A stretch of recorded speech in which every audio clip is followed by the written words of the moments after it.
السلام عليكم ورحمة الله وبركاته. اللهم صل وسلم وبارك على سيدنا محمد وعلى آله وأصحابه أجمعين.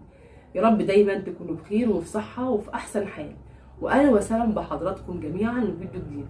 طبعا يا جماعة لما بنيجي نتكلم عن الجزائر فاحنا بنتكلم عن بلد لها تاريخ ولها حضارة ولها ثقافة ولها عادات وتقاليدها، ولحد دلوقتي دايما ماشيين عليها. طبعا شفنا كتير وسمعنا كتير جدا من جميع اطياف الوطن العربي، سواء من مشايخ او اعلاميين او سياسيين، وهم بيتكلموا عن تدين الشعب الجزائري. فيديو النهارده هنشوف مع بعض مشايخ الوطن العربي هم بيتكلموا عن الجزائر وعن الجزائريين. هنشوف مع بعض الفيديو اللي معانا، وباذن الله هنرجع مع بعض في نهايه الفيديو. يلا بينا. 100 عام من احتلال فرنسا للجزائر، زار وزير الجزائر فوجد وفرنسا تحتفل ب100 عام على احتلال الجزائر، إلا والنساء محجبات والناس في المساجد والناس يتكلمون العربية.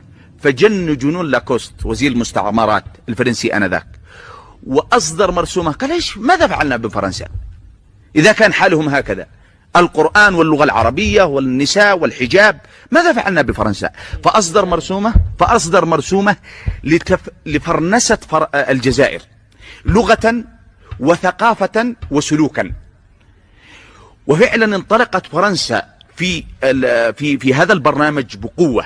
وكان من البرنامج أن أخذت 10 فتيات جزائريات وأدخلن مدرسة فرنسية ولقن اللغة الفرنسية والثقافة الفرنسية والزي الفرنسي ليخرجن إلى الناس كنموذج، إنه نريد المرأة الجزائرية أن تكون على هذا النموذج. وفعلا بعد 10 سنوات من تدريس تلك الفتيات الثقافة عملت فرنسا احتفال كبير، حضره الصحفيون وحضره الإعلاميون وحضره الوزراء، وكان لاكوست موجود وزير المستعمرات، والدنيا حفل ينفتح الستار فتخرج ثمرة الجهد الفرنسي في الجزائر ببروز 10 فتيات جزائريات وقد تفرنسن تماما 100%. وفعلا حضر الحاضرون وركزت الكاميرات والإضاءة والإعلاميون وحضرت المنصة وفتح المسرح لتدخل الفتيات، فتمالأنا في غرفة المسرح ودخلن جميعا بالحجاب الجزائري بالملائح الجزائرية مغطيات من رؤوسهن إلى أخمص قدمهن. رجعنا إلى الإسلام، ثارت عندهن ثورة الإسلام لما رأينا حقد القوم على الإسلام وثقافته. فصاح الصحفيون وصاح كذا على لاكوست وإيش هذا وكذا، وقعد دوشة في القاعة. فقام لاكوست خطيبا في ذلك الوقت يقولها كلمة واضحة أمام الناس، قال: وماذا أصنع لكم إذا كان القرآن أقوى من فرنسا؟ الجزائر قد تفرنست، هكذا قيل. تفرنست الجزائر أي تحولت إلى فرنسا ما وراء البحار، أو إلى فرنسا الشرق الأوسط، وأن الشعب الجزائري صار شعبا متفرنسا لا هوية له، وأصبح صاحب هوية ممسوخة لا يعرف شيئا عن الدين ولا عن الإسلام. والله لقد رأيت عجبا عجابا، رأيت إقبالا يفوق إقبال أهل مصر على العلم والعلماء، وحرصا من أهل الجزائر على الدين وتمسكا بالهوية الإسلامية بصورة عجيبة جدا. الناس مقبلون على الله تبارك وتعالى وعلى الإسلام بشغف بحب بقوة، بشغف وحب وقوة. دخلت إلى الجامعات فرأيت عجبا، في أكبر مدرجات الجامعات كنت أرى آلافا مؤلفة من الطلاب والطالبات قبل أن أدخل إلى القاعة يقفون خارج القاعات لا يجدون الأماكن. في الجوامع الضخمة،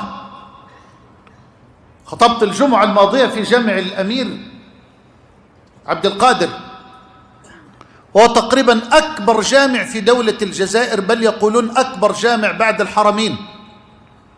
مساحته بملحقاته على 150,000 متر، شيء مذهل. ومع ذلك أقسموا لي بالله الخطبة كانت على الساعة 1 ظهرا، أقسموا لي بالله أنه قبل 10 صباحا أغلقوا أبواب المسجد، خلاص من الزحام. في كل مكان أذهب إليه بفضل الله أرى إجلالا من الكبير والصغير، المسؤول وغير المسؤول، إجلالا للعلماء وحبا للدين وحرصا على الإسلام. لو حورب دين أو منهج على وجه الأرض كلها بمثل ما حورب الإسلام ما بقي لهذا المنهج على وجه الأرض من سبيل. ومع ذلك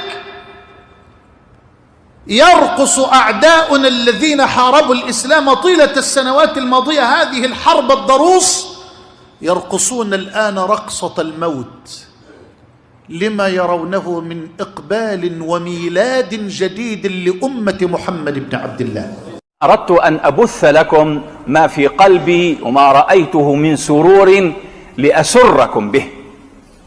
رأيت في بلاد أشقائنا في الجزائر نعم زاوية، وكنت أظنها زاوية بالمعنى اللغوي، قلت لهم هذا في كلامي في خطبتي في درسي، كنت أظنها زاوية بمعنى اللغوي يعني الركن، جامع صغير، لكن الحقيقة لا، أنا ما رأيت مسجدا صغيرا، رأيت مسجدا ضخما فيه من التقنية السمعية والبصرية على أعلى مستوى، وفيه من التجهيزات المعاصرة الحديثة على أعلى مستوى، فيه طلبة علم آكلون شاربون ينامون في المدرسة في الزاوية، نحو من 150 ولد من أبناء المسلمين. ولذلك لما صليت وراء إمامين من أبنائهم هم يصلوا 20 ركعة زينة بقراءة ورش، تسمع طبعا نحن ابننا وأخونا وإمامنا ما شاء الله عليه، لكنني سررت هناك أيضا، سررت من جميل القراءة، سررت أنهم يعلمون 150 من أبناء المسلمين آكلين شاربين ساكنين يتعلموا القرآن الكريم طول اليوم، تسمع صوت القرآن من الزاوية. والزاوية يعني مش مسجد بهذا 500 متر، لا قل لي 5000 متر، قل لي 5000 متر، مزرعة كبيرة جدا، مزرعة كبيرة. فرجعت وأنا مسرور وأقول في نفسي ليتنا إن شاء الله نلحق بالركب.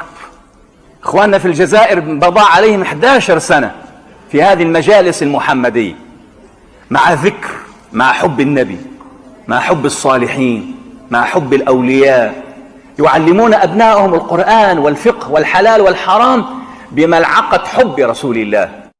هذه كلمة أحق أقولها، وهذه بشرى أزفها عن إخوانكم في الجزائر. الشيخ الغبريني ده قال أنا لو قعدت في الأزهر أتعلم كل يوم هيجيني جواب من الأسرة إنه الحق والدك عيان، الحق والدتك مريضة، فيتشوش الخاطر، ما أعرفش أحصل العلم، والعلم لابد له من ملازمة عزلة.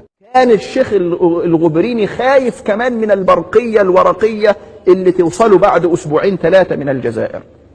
طب أعمل إيه علشان أركز وأتعلم؟ لا أقرأ خطابا يأتي من الأهل أبدا. فضل على الحال ده كم سنة؟ 14 سنة.